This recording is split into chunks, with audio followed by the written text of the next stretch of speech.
Looks like a typical Monday, kind of quickly recapping Saturday night. Phil, like I said before, really proud of the guys. Just talk about the response.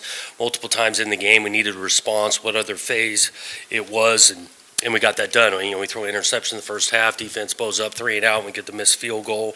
A big-time response there. I think Iowa opens the second half with a scoring drive, come back right there and answer that offensively.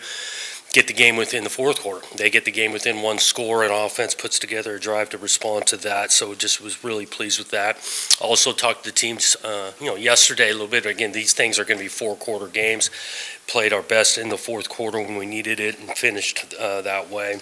Offensively, mentioned it. It showed up on tape. The balance, I think that was just critically important for the whole operation to be able to run the football like that and then complement it with some explosion in the pass game. Both Marsh, Montori were huge for us.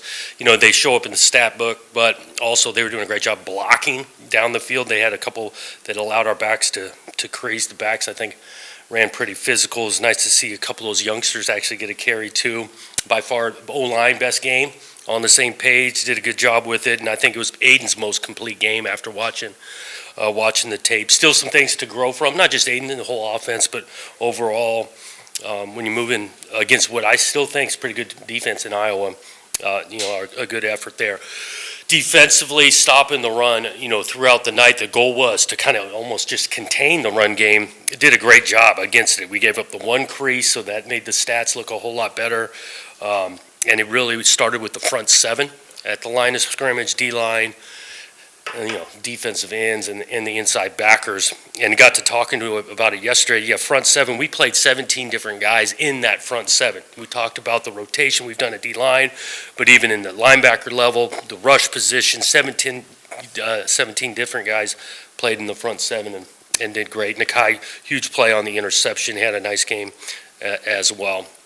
And then looking at it, Jonathan Kim, those things were huge, and it was accurate. Now, you talk about the snap to the hold, the thing is down, because we actually showed a couple of things, field goal protection-wise, there was, a little leakage that we got to tighten up, but, Kim was so critical in that thing to maintain momentum and whatnot. So, pleased again with the performance. Crowd helped us again. Appreciate Spartan Nation all the time when we're playing at home. Moving forward, we got a huge week in front of us. We all know this thing is special. Rivalry weeks in the state. This is what college football is about, and so this is a big, meaningful game. Anticipating it being a tough, physical, big challenge Saturday night at their place, and we're looking forward to we're going to have a great week of work and preparation leading into this one. Questions?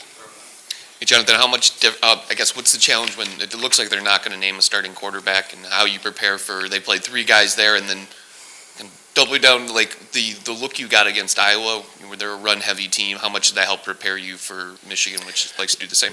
Yeah, you prepare what you see on tape, and we've got tape of, all their players that have played offensively. Again, it is about a run game, because this run game of theirs is potent, can be unique in some of their schemes. They do a nice job with that, and so it's a physical brand of football that we got to get ready for. I'm wondering, when you come out of a game like that, managing the emotions of a big win versus managing the emotions of rivalry. How have you guys tried to handle that this week? Is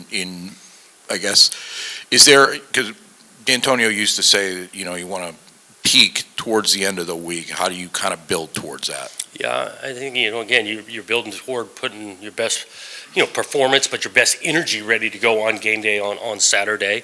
Our approach has stayed pretty consistent. We play a game on Saturday and we come in on Sunday and deeply look at it. Whatever the score was, we deeply look at it, approach it, find ways that we can build off of, things that we got to get fixed. That was no different yesterday. And then, we're going to put heavy work in on Tuesday, Wednesday, and on the physical side. And then it turns into more tightened details mentally as we get closer. I don't have any doubt that our guys will be excited, ready to go Saturday. Jonathan, why do you think the running game was so much better Saturday night? And we always talk about third down conversions. How important was the first down success, being ahead of the sticks? Yeah, the run game, it was better. Look, we had a bye week to take a look at a couple of things that we need to do better. I think that showed up on Saturday. Don't want to give all our schematics here, but we had a little bit more variety, whether we're under the center or in the gun. You saw Aiden run a little bit more, and that contributed to some of the some of the success. And anytime, 3rd and 8 versus 3rd and 2, there's going to be a huge difference in your third down conversions. Unlike most of your predecessors as head coach, you don't have any history with Michigan. Did you feel it coming in? I mean, just going around and feeling what this rivalry meant, even in recruiting. Do you have a feel for that? And obviously, you'll get one this week. But any preconception of that? I definitely felt it upon arrival. I think I got asked about him even with my introductory press conference, and so no, I felt it since getting here, understanding this is an important game, most important regular season game we'll play, and the passion for it, which I love being a part. I've been in multiple in-state rivalries, and so no question, it's been well received on my end that this thing is important. Is there a game in this series you ever watched, either in your coaching career or even before that you remember or not? No, I remember some highlights. I remember, a punter that, not going there in regards to multiple, but that one stands out. Jonathan, we saw Alante warming up on Saturday. I was wondering, do you expect him to play this week? And Alante Brown? Yeah, and what he brings to this offense, because we barely saw him in that opener. Yeah, we'd be anxious to get him back because he helps us not just offensively and on the return game. He's getting really close to being fully confident to go out there. And so, yeah, we hope to have him for the back half of the season here, like I say, offensively and in the return game. With Coach Moore being a first-time, full-time head coach for Michigan, this being your first year with the Spartans, kind of a new era in this rivalry. Do you look at it from that angle at all, how special that is? Well, I know it's new for me, and excited to be a part of it on that end. And so, looking at, they get some similarities, schemes from the last year or two, but each year is new. They got some new stuff, and obviously we're pretty new on that side too. Jonathan, you mentioned there's just no escaping. There are some differences with this game. Do you try to embrace any of that in practice this week, or you try to make things as normal and consistent as possible with just sort of not being able to avoid what it all means? To me, you definitely try to look for some consistency in your practices, your approach. At the same time, this game is different, and so we started with that a little bit yesterday. Just educating all of us, right? We got 61 new guys on the roster the first year here, coaches included, and so we talked about a little bit of the history and educating them there yesterday. So we are doing a few things that are different. Coach, I know a lot of coaches look at the analytics when you especially get down to the red zone. You credit Kim for making those 6 field goals. What goes into the decision making whether to keep the offense out on 4th down or go for the fourth or field goal? Yeah, there's a lot. So the opponent, the game flow, what you anticipate the score being. Is this going to be high scoring, low scoring? Obviously, the distance matters. 4th and 1's a different 4th and 5. Where the current score on there is a field goal going to separate? You're looking oftentimes to get it to a 2-score game or separate. So, a 4th down decision, if we're up 3, oftentimes it can be an error on being a little bit more aggressive because you kick it and make it. It's 6 points. That's still a 1-score game. If the game's a 6-point game and you kick it, it turns into 9. You can be way more aggressive on that kind of thing. So that's the logic of 3 points versus 7. A lot goes into it. And then Nick Marsh, 18-year-old kid from Detroit here, second breakout game of the season. Yeah. What have you seen just in the growth from him? Yeah, he works, man. He's got obviously some talent, but his work ethic and really his maturity, understand the schemes. He's got savviness well beyond being 18 years old on how the style of route running he does. I think we did target him 7 times. He had 7 catches the other night, and we want to continue to find ways to get him the ball. 2 separate questions. One, because we covered it a lot last week with the night games, but what is there a benefit to maybe having the muscle memory of the day schedule with how many night games you've had going into this one? Yeah, I think routine is good, and so if they've gotten into a rhythm, we've played at night, and so what the routine of really Saturday has turned out to be consistent, being at night, and so they know their routine of what they need to do to get themselves prepared to go has been beneficial. And the second part, we talked about Aiden, you mentioned about him running more. What's the balance with that, and is there, I don't know if concern's the right word, but do you have conversations, particularly in a rivalry game where the hitting gets a little more intense, maybe the after whistle stuff gets a little more intense, to just manage and balance the decisions to stay in the pocket versus taking off? Yeah, You're managing that all the time. We definitely want him to be a passer of the football. We want to make plays from the pocket. His skill set oftentimes does allow him to extend the play. And then, yes, in the run game can be a ball carrier, but we want to be smart with it. We're not going to ask him to, carry it 25 times most games, that type of thing, but we want to be smart when we're toward the sideline. And I flip it on the other side. Defensively, we got to be smart around the sidelines, and after the play type stuff is not going to help you win the game. Jonathan, do you know any of the guys on that staff at all? Not deeply, to be honest with you. I've run across a couple of them. I'm trying to think here, but no, not deeply. You mentioned on Sunday sort of the education of 61 new guys, new staff toward this game. What did that look like? Like, who led that? How do you guys go about that? Well, I gathered a ton of information. I read through a lot there, and I highlighted some things. It really focused a lot around the Paul Bunyan Trophy and kind of what that means. This game's different. We're playing for this trophy. Gave him a little bit of the history. Learned myself kind of on that end. That's where it started with the education of the guys. This is no genius deduction by me, but Aiden had his best night on the same night your offensive line had their best game. You were able to run the football. My question is, that opens up his dual threat when you're getting all those all cylinders. That's not coincidental, right?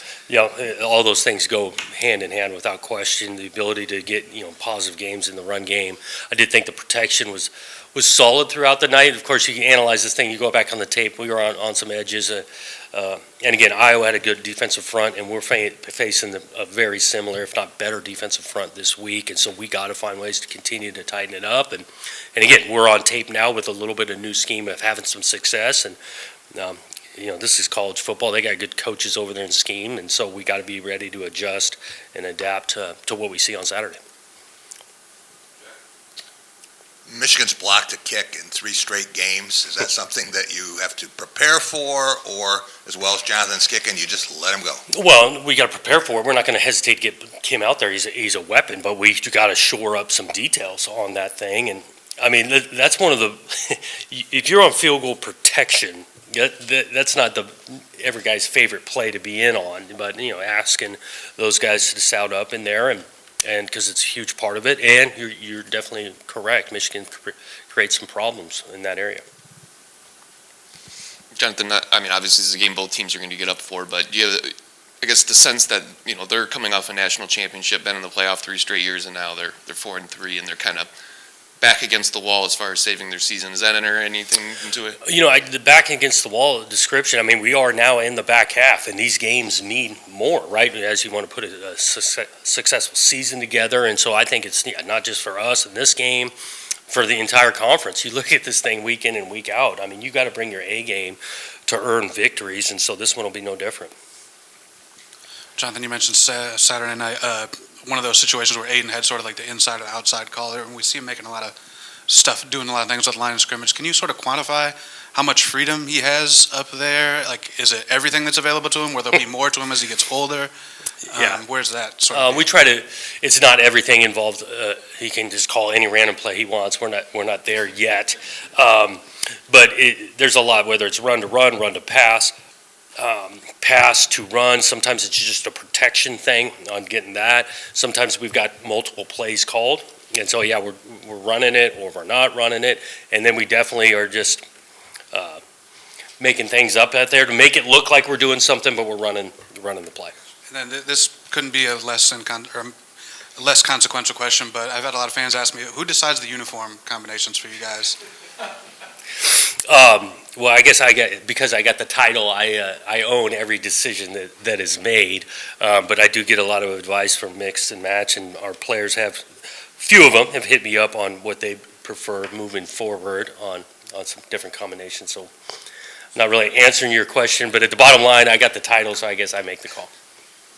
Jonathan, obviously some things you've done defensively, you had to give up, like Ohio State and Oregon, as far as giving up some pressure to keep them in front of you. But I think 3 straight games without a sack after having 15 in the first 4 start of the year. I guess, is there anything that you've seen on tape that has led to, opportunities lost? I think, we've put out, the first early games, we put out on tape schematically some things we present, and I think there's good coaches, and we ran into some good teams that, game plan us. And so we've got to be able to to adjust there.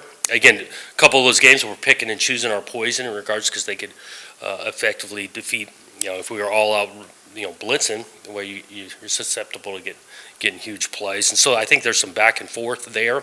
And again, definitely this last week, it was priority one to contain this run game. Yeah, getting back to that offensive line, I mean, from the first possession, saw some movement with some interior blocking that you got, I assume you've been trying to get all season. Was it the bye week, some freshness there, some fundamental things that were improved during the week? How did that happen? Bye week. Against a good defensive line. Yeah, a bye week and some fundamental things that we really caught that we wanted to double down and emphasize, slight tweaks in some of our approach on really the same plays, but how we were approaching it from the front. And then there was a little bit of different scheme in regards to where I go back to under center versus the gun. And it's credit to that old line, kept on plugging away. I think this is the first game we really truly played all five guys just the entire night, and they got into some good rhythm there. Yeah, we hope to build off of it right now that we want to be a proven product that we can do that week in and week out. Haven't yet shown it week in and week out. We'd love to go back to back here. We talk so much about the rivalry and kind of the learning process of it. For you, I mean, having the two guys with Courtney and Demetrius on staff, one, how much did having them help? But two, also having Joe, who is schemed against this offense and understands a rivalry game with the Brown Jug game that they had played with Minnesota, I guess. How much do you lean on those three to kind of re-emphasize everything? Lean on them, Hawk, Meat, all those, they understand, they've lived this rivalry and what it means. And so those guys, not just for myself, for this team, leaning on those guys and bringing perspective to the group. Or, Joe knows this league, been in rivalry games. I'll say the entire staff's been in rivalry games. And so I think on Rossi's end, it's just been huge just to understand the landscape of Big Ten football. He's been a huge asset that way. Thanks, guys.